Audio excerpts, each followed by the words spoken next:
Assalamualaikum warahmatullahi wabarakatuh. Apa kabar anak-anak?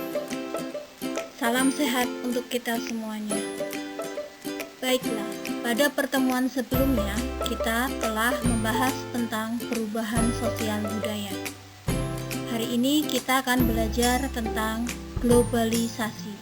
Bersama saya, Sri Mulya Mardian Astuti. Kompetensi dasar 3.2 menganalisis perubahan kehidupan sosial budaya bangsa Indonesia dalam menghadapi arus globalisasi untuk memperkokoh kehidupan kebangsaan. Tujuan pembelajaran 1. Peserta didik dapat menjelaskan pengertian globalisasi. 2. Peserta didik dapat menganalisis faktor pendorong globalisasi. 3. Peserta didik dapat menganalisis bukti globalisasi. Pada kesempatan kali ini, kita akan belajar tentang globalisasi. Dimulai dari pengertian globalisasi, faktor pendorong globalisasi, dan bukti-bukti globalisasi. Amati gambar berikut. Pernahkah kamu melakukan kegiatan seperti yang terlihat pada gambar? Apakah kamu menyadari bahwa mencari data di internet merupakan akibat dari adanya globalisasi? Ya, bangsa Indonesia merupakan bagian dari masyarakat dunia. Sebagai bagian dari masyarakat dunia, bangsa Indonesia tidak dapat menutup diri dari pengaruh luar negeri ataupun dalam negeri. Kemajuan teknologi di era globalisasi telah memberikan dampak bagi kehidupan manusia.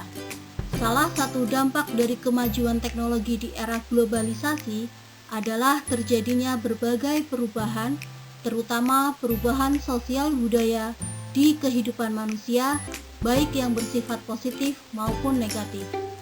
Perubahan-perubahan tersebut sangat tergantung pada sikap kritis manusia dalam menyikapi berbagai perubahan yang terjadi di era globalisasi seperti sekarang ini maupun perubahan di masa yang akan datang. Tahukah kamu apa yang dimaksud dengan globalisasi? Mari kita pelajari bersama. Pengertian globalisasi. Menurut Sewa Sumarjan, globalisasi merupakan proses terbentuknya sistem organisasi dan komunikasi antar masyarakat dunia. Faktor pendorong globalisasi. 1. Kemajuan ilmu pengetahuan dan teknologi. Kemajuan ilmu pengetahuan dan teknologi dalam suatu negara atau daerah akan membuka wawasan penduduknya menjadi semakin luas. Bahkan, tidak hanya sebatas pengetahuan dalam lingkup satu negara, tetapi meliputi seluruh negara di dunia. Perkembangan ilmu pengetahuan ini akan lebih cepat lagi jika didukung oleh perkembangan teknologi. Perkembangan teknologi akan berdampak terhadap makin dekatnya hubungan antar negara, yang seakan-akan tidak mengenal batas wilayah negara. 2. Meleburnya batas-batas wilayah negara.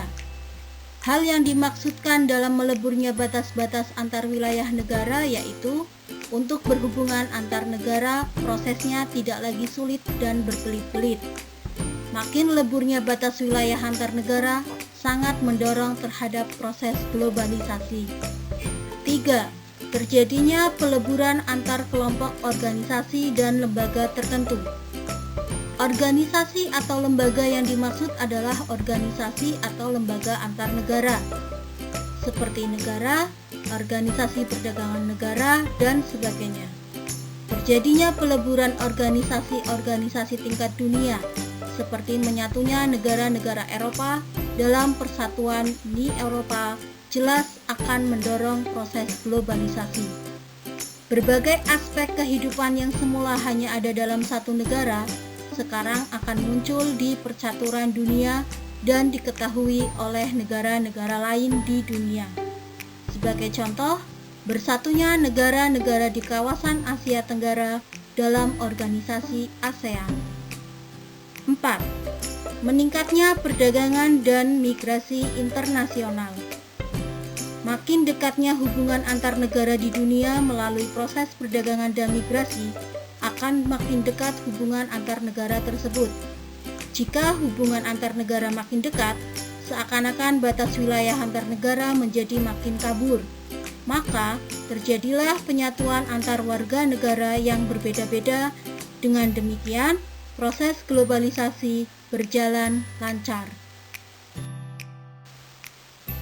Bukti globalisasi. 1. Komunikasi. Di era global, komunikasi orang yang satu dengan orang lain makin mudah dan cepat. Hal itu karena ditunjang oleh kemajuan teknologi komunikasi. Perkembangan teknologi komunikasi mampu mendekatkan yang jauh. Interaksi antara satu orang dengan orang lain saat ini tidak harus dilakukan secara tatap muka, karena banyak media yang dapat digunakan untuk berkomunikasi. 2. Migrasi. Migrasi adalah perpindahan penduduk dari satu wilayah ke wilayah lain, bisa antar negara ataupun antar daerah. Di era global, penduduk suatu negara dapat dengan mudah berpindah tempat. Mudahnya perpindahan penduduk ini karena ditunjang oleh sarana transportasi yang sudah maju. 3. Pariwisata. Dampak lain dari globalisasi adalah berkembangnya pariwisata. Seiring dengan kemajuan teknologi komunikasi, maka promosi tentang dunia pariwisata makin gencar, ditunjang dengan kemajuan teknologi transportasi. Banyak orang yang ingin bepergian untuk wisata. Kedatangan wisatawan ke suatu negara berarti mereka telah menyumbang bagi pendapatan negara. 4. Periklanan. Di dunia perdagangan, para produsen atau penghasil barang tentunya berlomba-lomba untuk memperkenalkan hasil produksinya dengan cepat kepada konsumen atau pemakai. Keinginan para produsen ini di era global sangat terbantu dengan adanya iklan atau promosi karena kemajuan teknologi tadi. Dengan periklanan yang maju, menyebabkan para produsen sangat mudah dan cepat untuk menawarkan hasil produksinya kepada konsumen. Baiklah, kalian telah belajar tentang globalisasi. Sebagai sumber referensi tambahan, silakan kalian pelajari atau baca pada buku-buku referensi berikut ini. Iya, karena kita masih berada di masa pandemi, Ibu ingatkan agar kalian tetap mematuhi protokol kesehatan dengan selalu cuci tangan dengan sabun, hindari menyentuh area wajah, gunakan masker, lakukan social distancing atau jauhi keramaian, dan jaga kebersihan di sekitarmu. Demikian bahasan kita tentang globalisasi kali ini. Terima kasih atas perhatiannya. Assalamualaikum warahmatullahi wabarakatuh.